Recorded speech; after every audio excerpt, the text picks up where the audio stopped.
Pendiri Saiful Mujani Research and Consulting (SMRC), Saiful Mujani jadi pembicaraan karena pernyataannya mengenai Presiden Prabowo Subianto di sebuah acara halal bihalal pengamat.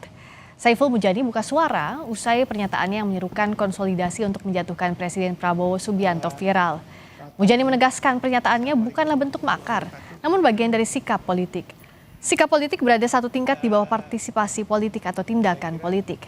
Partisipasi politik adalah inti dari demokrasi. Mujani mengatakan tidak ada demokrasi tanpa partisipasi politik. Dan kenapa legitimasi itu menjadi penting? Saiful Mujani memberikan klarifikasi atas video pernyataan dirinya disebut makar. Mujani menjelaskan rekaman menyebar luas dengan framing ngeri. Ini udah luar biasa provokasinya. Ini bisa disebut makar, jaga NKRI, dari Ulta Levenia di Instagram Levenia. Mujani menegaskan pernyataannya bukan makar, tapi political engagement, yakni sikap politik atau sikap yang dinyatakan tentang isu politik di hadapan orang banyak. Dalam acara itu terutama berkaitan dengan kinerja Presiden Prabowo.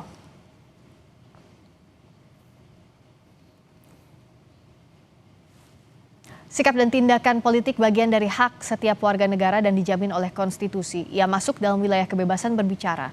Kalau sikap politik dalam bentuk pernyataan verbal dan berkumpul yang dilindungi konstitusi dianggap makar, berarti makar dijamin oleh Undang-Undang Dasar. Pastilah tidak.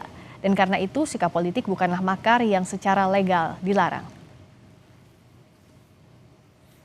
Sekretaris Kabinet Letkol Teddy Indra Wijaya merespons pernyataan pengamat politik Saiful Mujani soal turunkan Presiden Prabowo Subianto. Letkol Teddy mengaku belum mendengar pernyataan kontroversial yang dilontarkan Saiful Mujani. Namun ia memastikan Presiden tetap fokus bekerja untuk masyarakat Indonesia. Wah, saya masih banyak sekali kerjaan. Saya belum lihat beliau bicara apa gitu kira-kira.